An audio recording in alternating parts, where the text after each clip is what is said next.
ಪ್ರಸ್ತುತ ಸರ್ಕಾರ 5 ಯೋಜನೆಗಳನ್ನ ಏನು ಬಿಡುಗಡೆ ಮಾಡಿದ್ರು. ಆ 5 ಯೋಜನೆಗಳಲ್ಲಿ ಇದು ಒಂದು ಯಶಸ್ವಿಯಾಗಿರ್ತಕ್ಕಂತಹ ಯೋಜನೆ ಗೃಹಲಕ್ಷ್ಮಿ. ಅವಶ್ಯಕತೆ ಇರೋರಿಗೆ ತಲುಪಬೇಕು ಅಂತಕ್ಕಂಥದ್ದೇ ಮೇನ್ ಇಂಟೆನ್ಷನಲ್ಲೇ ಸರ್ಕಾರ ಇದನ್ನ ಮಾಡಿದ್ದು. ಆದ್ರೆ ಸತ್ತವರ ಹೆಸರಲ್ಲಿ ಆಗಿರಬಹುದು ಅಥವಾ ಅರ್ಹರಲ್ಲದವರ ಹೆಸರಿನಲ್ಲಿ ಆಗಿರಬಹುದು. ಈಗ ಹೆಸರಲ್ಲೇ ಇದೆ ಗೃಹಲಕ್ಷ್ಮಿ ಅಂತ. ಲಕ್ಷ್ಮಿ ಯಾರ ಹತ್ರ ಇರಲ್ವೋ ಅವ್ರಿಗೆ ಲಕ್ಷ್ಮಿ ಹೋಗೋದ್ರಲ್ಲಿ ಅರ್ಥ ಇದೆ. ಆ 2,000 ಯಾರೋ ಹೆಣ್ಣು ಮಕ್ಳುಗಳಿಗೆ ಕೂಲಿ ಮಾಡ್ತಕ್ಕಂಥವ್ರಿಗೆ, ಮತ್ತೊಬ್ಬರಿಗೆ BPL ಕಾರ್ಡ್ ಇರೋರಿಗೆ, ಅವಶ್ಯಕತೆ ಇರೋರಿಗೆ ಆ 2,000 ರೀಚ್ ಆದ್ರೆ ಅವ್ರು ಏನಾದ್ರು ಅವ್ರ ಕಷ್ಟಕ್ಕೆ ಯೂಸ್ ಮಾಡ್ಕೋತಾರೆ. ಸೊ ಹಾಗಾಗಿ ಇದು ಪರಿಷ್ಕೃತ ಆಗ್ಬೇಕು ಸರ್. ಯಾಕೆ ಎಂಟೈರ್ ಕರ್ನಾಟಕ ಇದು ಪರಿಶೀಲನೆಗೊಳಪಡಿಸಿದ್ರೆ ಯಾರ್ಯಾರಿಗೆ ಅರ್ಹತೆ ಇಲ್ವೋ ಅಥವಾ ಯಾರು ಎಕ್ಸ್ಟ್ರಾ ಬೇರೆಯವ್ರ ಹೆಸರಲ್ಲಿ ತಗೋತಿದ್ದಾರೋ, ಸತ್ತವ್ರ ಹೆಸರಲ್ಲಿ ತಗೋತಿದ್ದಾರೋ, ಇಲ್ಲದೆ ಇರೋರ ಹೆಸರಲ್ಲಿ ತಗೋತಿದ್ದಾರೋ, ಇದು ಎಲ್ಲ ಕೂಡ ಕಡಿಮೆ ಆಗ್ತದೆ. ಆಗ ಸರ್ಕಾರಕ್ಕೆ ಹೊರೆ ಆಗ್ತಕ್ಕಂಥದ್ದು, ಹೆಚ್ಚುವರಿ ಹೊರೆ ಆಗ್ತಕ್ಕಂಥದ್ದು ಕಡಿಮೆ ಆಗುತ್ತೆ ಅಂತ ಹೇಳಿಕ್ಕೆ ಇಷ್ಟಪಡ್ತೀನಿ ಸರ್. ಹೌದು, ಅರ್ಹರಿಗೆ ಸಿಗುತ್ತೆ. ಅರ್ಹರಿಗೆ ಸಿಗಬೇಕು. ಯಾವುದೇ ಯೋಜನೆ ಆಗ್ಲಿ ಅರ್ಹರು ಅದಕ್ಕೆ ಅನುಕೂಲ ಮಾಡ್ಕೊಂಡ್ರೆ ಆ ಯೋಜನೆ ಸಕ್ಸಸ್ಫುಲ್ ಆಗುತ್ತೆ. ಅದರ್ವೈಸ್ ಸರ್ಕಾರಕ್ಕೆ ಅದು ಸುಮ್ನೆ ಹೊರೆ ಆಗ್ತದೆ. ಆ ಟ್ಯಾಕ್ಸ್ ನಮ್ಮ ಮೇಲೆ ಬೀಳುತ್ತೆ, ನಮ್ ದುಡ್ಡೇ ಪೋಲಾಗುತ್ತೆ ಅಂತ ಹೇಳ್ತೀನಿ. ಖಂಡಿತ ಹೌದು ಸರ್. ಈಗ ಬೇರೆ ಯೋಜನೆಗಳಲ್ಲಿ ಈಗ ಅಡಿಷನ್ ಮಾಡಿದ್ರು. DK ಶಿವಕುಮಾರ್ ಸರ್ ಅವರು ಮುಖ್ಯಮಂತ್ರಿಗಳಾದ ಮೇಲೆ ಅದನ್ನ ಕಾಲೇಜ್ ಸ್ಟೂಡೆಂಟ್ಸ್ ಗಳಿಗೂ ಫ್ರೀ ಬಸ್ ಪಾಸ್ ಅಂತ ಎಕ್ಸ್ಟೆಂಡ್ ಮಾಡಿದ್ರು. ಅದು ತುಂಬಾ ಸ್ವಾಗತಾರ್ಹ. ಆದ್ರೆ ಅದರಲ್ಲೂ ಕೂಡ ಒಂದು ಕಂಡೀಷನ್ ಅವರು ಹಾಕಬೇಕು. ಈಗಲೇ ಮನಸ್ಸಿನಲ್ಲಿ ಇಟ್ಕೊಂಡ್ರೆ ಒಳ್ಳೇದು. ಏನಂತ ಹೇಳಿದ್ರೆ ಈಗ ಮಕ್ಳುಗಳು ಯಾವ ಊರಿಂದ ಯಾವ ಕಾಲೇಜಿಗೆ ಬರ್ತಾರೆ ಅಲ್ಲಿ ತನಕ ಮಾತ್ರ ಫ್ರೀ ಕೊಡ್ಬೇಕು, ಉಚಿತ ಕೊಡ್ಬೇಕು. ಅವಾಗ ಮಾತ್ರ ಆ ಯೋಜನೆ ಸಫಲ ಆಗುತ್ತೆ. ಅದು ಬಿಟ್ಬಿಟ್ಟು ಎಂಟೈರ್ ಕರ್ನಾಟಕ ಅಂತ ಕೊಟ್ರೆ ಅಥವಾ ಒಂದು 100 ಕಿಲೋಮೀಟರ್ ಅಂತ ಕೊಟ್ರೆ ಮಕ್ಳು ಕ್ಲಾಸಿಗೆ ಬರೋದಿಲ್ಲ. ಇನ್ಸ್ಟೆಡ್ ಆಫ್ ದಟ್ ಸುಮ್ಮನೆ ಕರ್ನಾಟಕ ಸುತ್ಕೊಂಡು ಅಟೆಂಡೆನ್ಸ್ ಅವಾಗ ಶಾರ್ಟೇಜ್ ಆಗುತ್ತೆ ಅಂತ ಹೇಳಿಕ್ಕೆ ಇಷ್ಟಪಡ್ತೀನಿ. ಅದ್ರ ಜೊತೆಗೆ ಈಗ ಎಲ್ರಿಗೂ, ಎಲ್ಲಾ ಮಹಿಳೆಯರಿಗೂ ಫ್ರೀ ಅಂತ ಇದೆ. ಸೊ ಸುಮ್ಮನೆ ಬಸ್ಸಲ್ಲಿ ಸುತ್ತಾಡ್ತಕ್ಕಂಥದ್ದು ಕೆಲವರಿಗೆ ಹ್ಯಾಬಿಟೇ ಆಗ್ಬಿಟ್ಟಿದೆ. ಅನವಶ್ಯಕವಾಗಿ ನೋಡಿದ ದೇವರುಗಳನ್ನೇ ನೋಡ್ತಕ್ಕಂಥದ್ದು ಅಥವಾ ಏನೋ ವೈಯಕ್ತಿಕ ವಿಷಯಗಳಾಗಿರಬಹುದು, ಅದೊಂದು ಮೋಜು ಮಸ್ತಿ ತರ ಆಗ್ಬಿಟ್ಟಿದೆ. 7 to 10 ಮಕ್ಳುಗಳು ದಿನನಿತ್ಯ ಕೆಲ್ಸಕ್ಕೆ ಹೋಗ್ತಕ್ಕಂಥವ್ರು ಕೆಲ್ಸಕ್ಕೆ ಹೋಗಕ್ಕಾಗ್ತಿಲ್ಲ. ಮಕ್ಳುಗಳು ಸರಿಯಾದ ಟೈಮ್ಗೆ ಕ್ಲಾಸಸ್ ಅಟೆಂಡ್ ಮಾಡಕ್ಕಾಗ್ತಿಲ್ಲ. ಸೊ ಈ ತರ ಪ್ರಾಬ್ಲಮ್ ಆಗ್ತಿರೋದ್ರಿಂದ ಆ ಯೋಜನೆನೂ ಕೆಲವೊಂದು ವರ್ಗಕ್ಕೆ ಮಾತ್ರ ಸೀಮಿತಗೊಳಿಸಿದ್ರೆ ಅದು ಕೂಡ ಇನ್ನ ಯಶಸ್ವಿ ಆಗುತ್ತೆ ಅಂತ ಹೇಳಿಕ್ಕೆ ಇಷ್ಟಪಡ್ತೀನಿ. ಮತ್ತೆ ಗಂಡಸರು ಯಾವ ಬಸ್ ಕತ್ತಿದ್ರು ಕೂಡ ನಾವು ಗಂಡಸರು ಅಂತಾನೆ ಇಲ್ಲ, ಕಂಡಕ್ಟರ್ಸ್ ಗಳಿಗೆ ಎಷ್ಟು ರಿಸ್ಕ್ ಆಗ್ತಿದೆ ಅಂದ್ರೆ ಅವರು ನುಗ್ಗಿ ಟಿಕೆಟ್ ಕೊಡಕ್ ಆಗ್ತಿಲ್ಲ. ಬಹುಶಃ ಈ ಯೋಜನೆಗಳ ಅಧಿಕಾರಿಗಳು ಯಾರಿದ್ದಾರೆ ಅಥವಾ ಮೇಲಧಿಕಾರಿಗಳು ಯಾರಿದ್ದಾರೆ ಅವರೆಲ್ಲ ಒಂದೊಂದು 2 ದಿನನಾದ್ರೂ ಬಸ್ನಲ್ಲಿ ಓಡಾಡಿದ್ರೆ, ಅದರಲ್ಲೂ ಮಾರ್ನಿಂಗ್ ಟೈಮ್, ಈವ್ನಿಂಗ್ ಟೈಮ್ ಬಸ್ಗಳಲ್ಲಿ ಓಡಾಡಿದ್ರೆ ಆ ಯೋಜನೆ ಏನ್ ನೆಗೆಟಿವ್ ಪಾಸಿಟಿವ್ಸ್ ಎಲ್ಲ ಅವ್ರಿಗೆ ಗೊತ್ತಾಗುತ್ತೆ ಅಂತ ಹೇಳ್ತೀನಿ ಸರ್. ಕಾವ್ಯ ಅಂತ ಹೇಳಿ, ಮಂಡ್ಯ.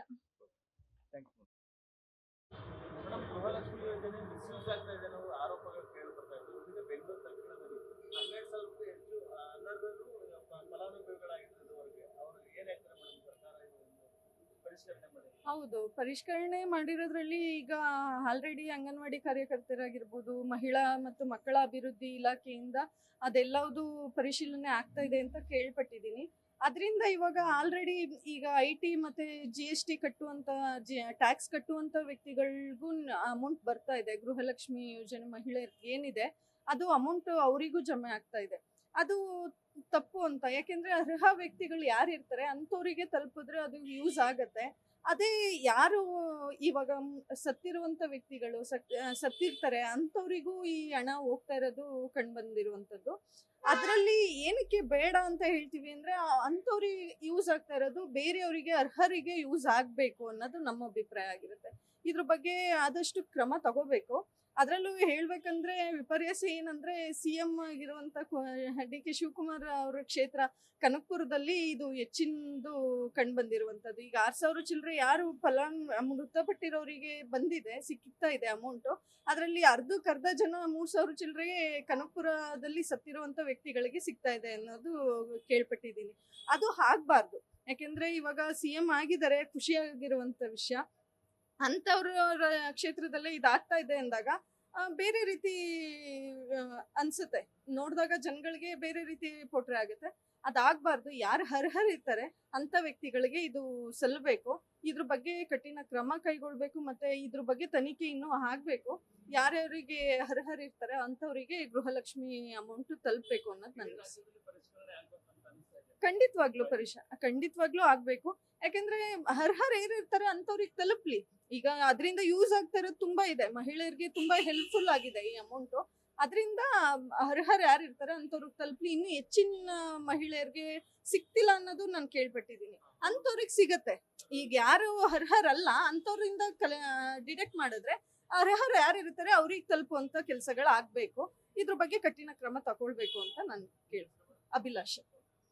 ಮೇಡಮ್, ಗೃಹಲಕ್ಷ್ಮಿ ಯೋಜನೆ ಬಹಳಷ್ಟು ಬಡವರಿಗೆ ಸಲ್ಬೇಕಾಯ್ತು ಗೃಹಿಣಿಯರಿಗೆ, ಆದ್ರೆ ಇದೀಗ ಅನರ್ಹರಿಗೂ ಕೂಡ ಪಡ್ಕೊಳ್ತಾ ಇರುವಂತದ್ದು ಇದೀಗ ತನಿಖೆಯನ್ನು ಬಯಲಾಗಿದೆ. ಏನ್ ಹೇಳ್ತೀರಾ ಮೇಡಮ್ ಆ ಒಂದು ಯೋಜನೆ? ಅವ್ರದ್ದು ಆಕ್ಚುಲಿ ತಂದಿರೋದು ಗೃಹಲಕ್ಷ್ಮಿ ಹೋಗಿರೋ ತುಂಬಾ ಕಷ್ಟ ಯಾರಿಗಿದೆ ಅವ್ರಿಗೆ ಮಾತ್ರ ಯೂಸ್ ಆಗಂಗೆ. ಇದು ಎಲ್ಲರಿಗೂ ಬರ್ತಿದೆ, IT ಕಟ್ಟೋರ್ಗೂ ಬರ್ತಾ ಇದೆ, ಜಾಸ್ತಿ ಸಂಪಾದನೆ ಮಾಡುತ್ತಿರೋರ್ಗೂ ಬರ್ತಾ ಇದೆ. ಮೇನ್ ಅವ್ರು ತಂದಿರೋ ಬೇಸಿಕ್ ಇಂಟೆನ್ಷನ್ ಏನು ಅಂದ್ರೆ ಯಾರಿಗೆ ಕಷ್ಟ ತುಂಬಾ ಕಷ್ಟ ಇದೆ ಅವ್ರಿಗೆ ಇದ್ ಮಾಡೋದು ಅಂತದ್ ಮಾಡಿದ್ರೆ ಒಳ್ಳೇದಿರೋದು. ಇವಾಗ IT ಕಟ್ಟೋರ್ಗೂ ಬರ್ತಾ ಇದೆ, ಯಾರೋ ಸತ್ತಿದ್ದಾರೆ ಅವ್ರು ಯಾರೋ ಹೆಸರಿಗೆಲ್ಲ ಹೋಗ್ತಿದೆ.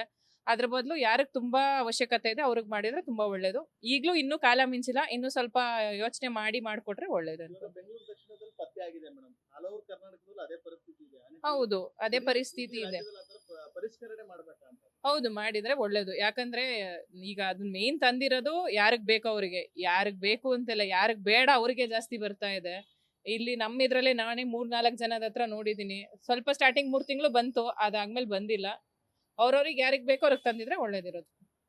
ಯಾಕೆಂದ್ರೆ ಕಳೆದ 75 ವರ್ಷಗಳಿಂದ ಕಾಂಗ್ರೆಸ್ ಪಕ್ಷ ಯಾವತ್ತೂ ಬಡವರ ಪರವಾಗಿ, ದೀನದಲಿತರ ಪರವಾಗಿ ಮತ್ತು ಹೆಣ್ಣು ಮಕ್ಕಳ ಪರವಾಗಿ, ಒಂದು ಕೃಷಿಕರ ಪರವಾಗಿ, ಮಕ್ಕಳ ಪರವಾಗಿ ಸಾಕಷ್ಟು ಯೋಜನೆಗಳನ್ನ ಜಾರಿಗೆ ತಂದಿದೆ, ಯಶಸ್ವಿಯಾಗಿದೆ. ಅದರಲ್ಲಿ ಪ್ರಥಮ ಹಂತವಾಗಿ ಏನು ಸ್ತ್ರೀಶಕ್ತಿ ಸ್ವಸಹಾಯ ಸಂಘಗಳು ಅನ್ನೋದು ಒಂದು ಜಾರಿಗೆ ಬಂತು. ಅದರಿಂದ ಬದುಕನ್ನ ಕಟ್ಟಿಕೊಂಡಂತ ಸಾಕಷ್ಟು ಮಹಿಳೆಯರು ನಮ್ಮ ಕಣ್ಣ ಮುಂದೆ ಇದ್ದಾರೆ. ಮತ್ತೆ ಆರ್ಥಿಕ ಸಬಲತೆಯನ್ನ ಕಂಡವರು ಇದ್ದಾರೆ. ಸಾಕಷ್ಟು ಒಂದು ಕುಟುಂಬಗಳು ಕೂಡ ಆರ್ಥಿಕವಾಗಿ ಸಬಲರಾಗಿದ್ದನ್ನ ನಾವು ಪ್ರತಿನಿತ್ಯ ನೋಡ್ತಾ ಬರ್ತಾ ಇದ್ದೀವಿ. ಅದರ ಒಂದು ಸಾಲಿಗೆ ಸೇರುವಂತದ್ದು ಒಂದು ಗೃಹಲಕ್ಷ್ಮಿ ಯೋಜನೆ. ನಮ್ಮ ಏನು ಸಿದ್ದರಾಮಯ್ಯ ಅವರ ನೇತೃತ್ವದ ಸರ್ಕಾರದಲ್ಲಿ ಜಾರಿ ಬಂದಂತಹ ಗೃಹಲಕ್ಷ್ಮಿ ಯೋಜನೆ ಏನಿದೆ, ಇದು ನಿಜಕ್ಕೂ ಕೂಡ ಪ್ರತಿನಿತ್ಯ ಜನಸಾಮಾನ್ಯರಿಗೆ ಉಪಯೋಗವಾಗುವಂಥದ್ದು, ಪ್ರತಿ ಕ್ಷಣದಲ್ಲೂ ಕೂಡ ನೆನಪು ಮಾಡಿಕೊಳ್ಳುವಂತ ಒಂದು ವಿಶಿಷ್ಟ ಯೋಜನೆ. ಈ ಯೋಜನೆ ಪ್ರಾರಂಭವಾಗಿದ್ದು ಅರ್ಹರಿಗೆ ಅವಶ್ಯಕತೆ ಇರುವಂತಹ ಒಂದು ಕುಟುಂಬದ ಹೆಣ್ಣು ಮಕ್ಕಳಿಗೆ ಸಿಗಬೇಕು ಅನ್ನೋದು ನಮ್ಮ ಸರ್ಕಾರದ ಧ್ಯೇಯೋದ್ದೇಶ ಆಗಿತ್ತು. ಆದ್ರೆ ಇದರ ಮಧ್ಯೆ ಏನು ಸಾಕಷ್ಟು ಅನರ್ಹ ಫಲಾನುಭವಿಗಳು ಈ ಒಂದು ಯೋಜನೆಯ ಸದುಪಯೋಗವನ್ನು ಪಡ್ಕೊಂಡಿರೋದ್ರಿಂದ ಇದನ್ನ ಫಿಲ್ಟರ್ ಮಾಡ್ತಾ ಇರೋದು, ಅಂದ್ರೆ ವರ್ಗೀಕರಣ ಮಾಡ್ತಾ ಇದಾರಲ್ಲ, ಅರ್ಹರು ಅನರ್ಹರು ಅನ್ನೋದು ವರ್ಗೀಕರಣ ಮಾಡ್ತಾ ಇರೋದ್ರಲ್ಲಿ ಬೆಂಗಳೂರು ದಕ್ಷಿಣ ಭಾಗದಲ್ಲೇ ಒಂದಷ್ಟು ಹೆಚ್ಚು ಸಂಖ್ಯೆಯಲ್ಲಿ ಈ ಅನರ್ಹ ಜನರು ಗೃಹಲಕ್ಷ್ಮಿ ಯೋಜನೆಯನ್ನ ಪಡ್ಕೊಳ್ತಾ ಇರೋದು, ದುರುಪಯೋಗ ಮಾಡ್ಕೊಳ್ತಾ ಇರೋದು ಬೆಳಕಿಗೆ ಬಂದಿದೆ. ಇದರಲ್ಲಿ ನಾನು ಅಧಿಕಾರಿಗಳನ್ನು ಕೂಡ ನಾನು ಇದಕ್ಕೆ ಕಾರಣ ಮಾಡ್ತೀನಿ. ಯಾಕೆಂದ್ರೆ ಅಧಿಕಾರಿಗಳು ತಳಮಟ್ಟದಲ್ಲಿ ಒಂದು ಕುಟುಂಬದ ಒಂದು ಸರ್ವೆಯನ್ನಾಗ್ಲಿ ಸಮೀಕ್ಷೆಯನ್ನಲ್ಲಿ ಆರ್ಥಿಕವಾಗಿ ಸಾಮಾಜಿಕವಾಗಿ ನಿರ್ಧಾರ ಮಾಡುವಂಥದ್ದು ತಳಮಟ್ಟದ ಅಧಿಕಾರಿಗಳು. ಸೊ ಇವರು ಒಂದು ಸರ್ಕಾರಕ್ಕೆ ಪರಿಪೂರ್ಣವಾದಂಥ ವರದಿಯನ್ನ ನೀಡಿ ಯಾರು ಅರ್ಹರಿದ್ದಾರೆ ಅಥವಾ ಅನರ್ಹರಿದ್ದಾರೆ ಅದನ್ನ ಗುರುತಿಸುವುದು ಇವರ ಮೊದಲ ಕರ್ತವ್ಯ ಆಗಿರುತ್ತೆ. ಹಾಗಾಗಿ ಇವರು ಈ ಯೋಜನೆಯನ್ನ ದುರುಪಯೋಗದಕ್ಕೂ ಮೊದಲ ಕಾರಣಕರ್ತರು ಅಂತ ಕೂಡ ನಾನು ಹೇಳ್ತೀನಿ. ಇದು ಇಡೀ ರಾಜ್ಯದಲ್ಲಿ ಅಪ್ಲೈ ಆದ್ರೆ ಖಂಡಿತ ಒಳ್ಳೆಯದು. ಯಾಕೆಂದ್ರೆ ಅರ್ಹರು ಇದರ ಯೋಜನೆಯನ್ನ ಪಡ್ಕೊಳ್ಬೇಕು. ಎಷ್ಟೋ ಜನ ಹೆಣ್ಣು ಮಕ್ಕಳಿಗೆ ಇದೊಂದು ಜೀವನನೂ ಕೂಡ ಕಟ್ಟಿಕೊಟ್ಟಿದೆ. ಕೆಲವರು ಈ ಗೃಹಲಕ್ಷ್ಮಿ ದುಡ್ಡಿಂದ TV ತಗೊಂಡೆ ಅಂತ ಹೇಳಿದರೆ, ಫ್ರಿಡ್ಜ್ ತಗೊಂಡೆ ಅಂತ ಹೇಳಿದರೆ, ರೊಟ್ಟಿ ಕೇಂದ್ರ ಮಾಡ್ಕೊಂಡಿದ್ದೀನಿ ಅಂತ ಹೇಳಿದರೆ, ಒಂದು ಹಸು ಸಾಕಾಣಿಕೆ ಮಾಡ್ತಾ ಇದ್ದೀನಿ ಅಂತ ಹೇಳಿದರೆ, ಈ ತರ ಒಂದು ಮಹಿಳೆಯರ ಆರ್ಥಿಕ ಸಬಲತೆಗೆ ಕಾರಣದಂತ ಏನು ಗೃಹಲಕ್ಷ್ಮಿ ಯೋಜನೆ ಇದೆ, ಇದು ನಿಜಕ್ಕೂ ಕೂಡ ಸದ್ಬಳಕೆ ಆಗಬೇಕು, ಹಾಗೆ ಅರ್ಹರಿಗೆ ಸಿಗಬೇಕು ಅನ್ನೋದು ನನ್ನ ಒಂದು ಕಾಳಜಿ. ಇದ್ರ ಜೊತೆಗೆ ಏನಾಗ್ತಾ ಇದೆ, ಈಗ ಮಂಡ್ಯ ಜಿಲ್ಲೆಯಲ್ಲೇ 11,000ಕ್ಕಿಂತ ಹೆಚ್ಚು ಜನರು BPL ಕುಟುಂಬದವರು ಆಗಿದ್ರು ಕೂಡ ಅವ್ರು ಯಾವುದೋ ಒಂದು ಕಾರಣದಲ್ಲಿ, ಅಂದ್ರೆ ಒಂದು ಕಾರ್ ತಗೊಳಕೋ ಮತ್ತೆ ಇನ್ನೊಂದು ಯಾವುದೋ ಒಂದು ಸಣ್ಣ ಪುಟ್ಟ ಒಂದು ಆಸೆಗಳನ್ನ ಈಡೇರಿಸುಗಳಿಗೆ ಸಾಮಾನ್ಯವಾದ ಆದಾಯ ತೆರಿಗೆ ನಂಬರನ್ನ ಪಡೆದುಕೊಂಡಿರ್ತಾರೆ. ಕಾಮನ್ ಆಗಿ ಒಂದು ನಾರ್ಮಲ್ ಐಟಿನ ಮಾಡಿಸ್ಕೊಂಡಿರ್ತಾರೆ. ಅದನ್ನ ಬೇಸ್ ಮಾಡಿ ಏನು ಈಗ ಅದನ್ನೇ ಒಂದು ರೀಸನ್ ಮಾಡಿ ಅಂತ ಒಂದು ಕುಟುಂಬಗಳಿಗೆ ಈ ಗೃಹಲಕ್ಷ್ಮಿ ಯೋಜನೆ ಬರ್ತಾ ಇಲ್ಲ. ಇದು ಕಳೆದ BJP ಗೌರ್ಮೆಂಟ್ ಇಂದನೂ ಕೂಡ ಪ್ರಾರಂಭವಾಗಿದೆ. ಅಂತವರು ನಮ್ಮ ಮಂಡ್ಯ ಜಿಲ್ಲೆಯಲ್ಲಿ 10ರಿಂದ 11,000 ಜನ ಇದ್ದಾರೆ.